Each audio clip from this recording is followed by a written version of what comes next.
네, 안녕하세요. 반갑습니다. 최근 뱅크 오브 아메리카의 펀드 매니저 서베이 조사 결과를 한번 들춰보는 게 의미가 있을 것 같아서 살펴보는데요. 핵심은 이렇습니다.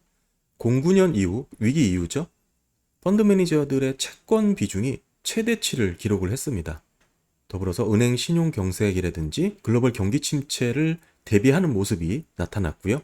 그 외에도 영국 주식을 좀 줄였고 기타 등등이 있지만 채권과 관련된 내용만 좀 중점적으로 살펴보도록 하겠습니다. 기본적으로 신용 경색을 우려하는 모습이 나타났습니다. 4월 채권 비중이 10% 증가를 해서 09년 3월 이후 최고 수치를 기록을 했고요. 최근 4월 시장을 보는 뷰가 매우 약세로 전환을 했습니다. 사실상 2023년 들어서 가장 비관적인 상태가 이어지고 있는 거고요. 수치로만 놓고 보면은 약 1년 동안, 1년 3개월 동안 지금 역사상 가장 긴 비관론 상태에 지금 머물러 있는 거고요. 예전에 SBB 파산 이후에 주식이 상승 랠리를 이어온 와중에 이런 비관론이 확대됐다라는 점은 상당히 의미가 있다고 보여지고, 그래서 더 부정적인 지금 수치가 나왔다라고 볼 수가 있습니다.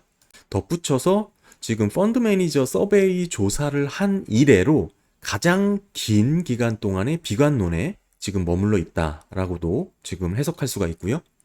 지금 현금 수준을 놓고 보면은 4월 기준 5.5% 수준의 현금 비중을 확보하고 있습니다. 17개월 연속으로 5% 이상을 유지를 하고 있습니다. 상당히 현금의 비중이 높다라는 것을 확인할 수가 있죠. 이 5% 빨간 선 이상으로 머물렀던 구간이 몇 번 되지가 않는데, 최근 들어 1년 넘게, 1년 5개월 넘게 연속으로 5% 이상을 유지하고 있습니다. 다음은 채권 대비 주식에 대한 투자 비중입니다.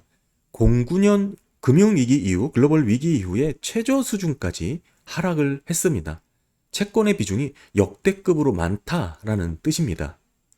다음은 테일 리스크에 대한 조사인데요. 35%로 4월 달 들어서면서 가장 높은 수치를 기록한 게 은행들의 신용위기, 그리고 글로벌 경기 침체를 언급을 했습니다. 불과 3월 달에는 없던 내용인데 4월 달 들어서 급격하게 늘어났고, 특히 SBB 파산 이후에 나타난 이런 조사라는 점에서는 상당히 의미 있는 비중이라고 해석을 할 수가 있고요. 그다음에 높은 수준의 인플레이션 34%로 여전히 중요하게 보고 있습니다. 그다음에 시스템 위기는 그렇게 많이 보고 있진 않고요. 지정학적 위기도 3월달 비해서는 좀 많이 줄어든 모습으로 11% 정도로 지금 조사가 되었습니다. 그 외에도 조사를 내용을 보면 영국 주식을 좀 많이 줄인 부분, 그다음에 이머징 주식에 대한 비중이 조금 늘어났다라고 해석하는 부분도 있지만, 사실 그건 늘어난 게 아니고 지난달 조사 기준에서 오히려 감소한 부분입니다. 그러니까 이머징 주식이 좋다라는 뜻이 아니고 오히려 안전자산에 대한 선호가 강하게 나타난 조사 결과다라고 해석을 하는 게 맞습니다. 지난달에는 37%로 이머징 주식에 대한 비중을 보였는데, 오히려 지금은 30%로 떨어졌기 때문에 그런 해석이 가능한 것이죠. 이것을 가지고 주식에 대한 비중을 늘렸다라고 보기는 어렵고, 전반적인 지금 현재 나타난 뱅크 오브 아메리카 펀드 매니저 서베이 조사 결과의 핵심 내용은 안전자산으로의 지금 이동, 특히 채권 비중이 많이 늘어난 부분이 가장 두드러지게 나타났고요.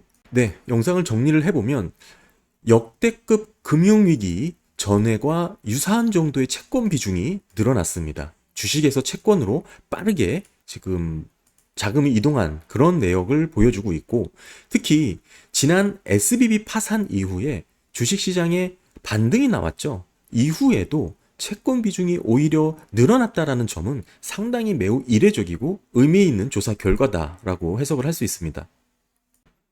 네, 감사합니다.